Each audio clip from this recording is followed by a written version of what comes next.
I'd like to show you how to make one of the oldest cocktails on record and one of the most complex and richest cocktails you can make in a single glass. This is going to be the Sazerac.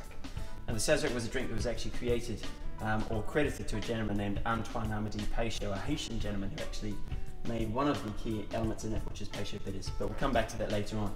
To begin with, unbeknownst to most people, it's actually a drink made with cognac. Sazerac itself, the name actually is named after the cognac or the French brandy that was actually first used in creating this popular drink in New Orleans around the early 19th century.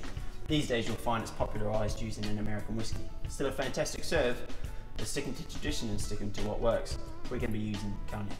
And for us, we've got Courvoisier exclusive VSOP, one of the most complimentary cognacs you can have for common day mixed cocktails. Righto. To begin with, I'll put a single 2-part serve of cognac, and I'll put that on the side. You notice I've got 2 glasses in front of me. One very nice ornate glass, which is going to be our end serve, and this is going to act as our mixing glass. So to begin with, I'm going to take some crushed ice, and I'm going to fill up my serving glass, and then I'm going to take some absinthe. Now, not to be afraid, we're not going to be drinking this absinthe straight away. What we're going to do is we're going to add this to the crushed ice, and what that's going to do is help chill the glass down, but at the same time it's going to create a beautiful rinse of aniseed, which is going to really help pull out some of those bouquets later on. Put that aside for now. We'll come back to our mixing glass, and this time we're going to go back to our Amédée Peychaud bitters and add 2 generous dashes in the bottom of our glass. Now this is an aniseed bitter as well. Bitters are herbal elixirs or remedies that were actually created many, many years ago as early day medicines, but what they did have is a lot of beautiful herbs and spices in them that obviously really help to actually open up a lot of flavours. So we've put that in the bottom of our glass. Now what we're going to do is we're going to take a fresh zest of an orange. Now what you can do is use a lemon or lime or even grapefruit in this matter. The original recipe is dictated towards a lemon, and a lemon works very well. For me, especially using a beautiful aged spirit like a cognac, the orange notes really help to pull out some of that oak aging process. So I'm going to take the skin of an orange and I'm literally just going to fold it or bend it gently over the top of the glass, and what you'll see is you'll see some of those lovely zests and oils just start to actually disappear into the bottom of the glass, and you'll definitely be able to smell it around. Fantastic. Drop that in there as well. Now what we're going to do is add just a little bit of our double serve, roughly about 1/3 or 1/4, and then we're going to be adding a couple of cubes of ice. Pretty basic so far. This is where patience really comes into play. I've just got a bar spoon. You can use anything that obviously helps you to stir it. The beauty of a bar spoon is that it's long enough for you to rest your elbow on the bench. But literally we're just going to be stirring this at a gentle pace until the ice cubes melt. Now this is something that does require a bit of patience, and I appreciate that if you've got a group of friends and you do want to be able to make a few of these, it might not be a perfect drink for the occasion.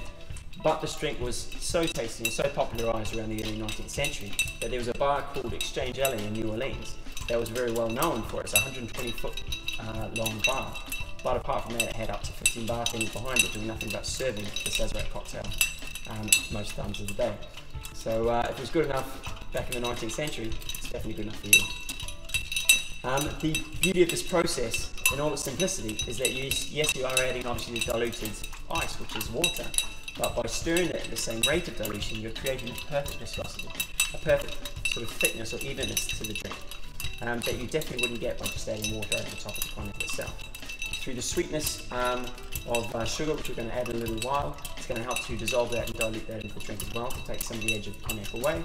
But you've got the aromatics of the bitters and the beautiful essences of the actual oils from the orange as well. So those 2 cubes have almost fully diluted now.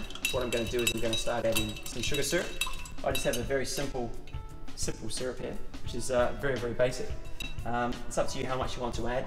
You're just trying to add a little bit to balance it out. There's no sour or tartness in here that you need to worry about. So I'm adding a simple 10 mils, 2 bar spoons worth for me. Lovely. And back to the stirring. What I will do is I'll top it up with a bit of fresh ice so we can keep that process going and keep stirring.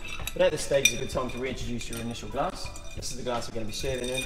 And you can see that now that the ice is diluted a bit more, you've got a beautiful frosting on the glass. It's nice and cold, and that lovely colour that you get when you use absinthe and you add water to it, called louche, has obviously created a lovely coating around the glass. Now at this stage you can either discard your absinthe, depends if you're that way, if you're a fan of it or not, but ultimately all we're looking at is this glass. And You can see the glass is nicely chilled. You can see that it's also got a lovely film of absinthe flowing on the outside of the glass. And what that's done is that's created a beautiful rinse for us. So what we're going to do is once we've actually poured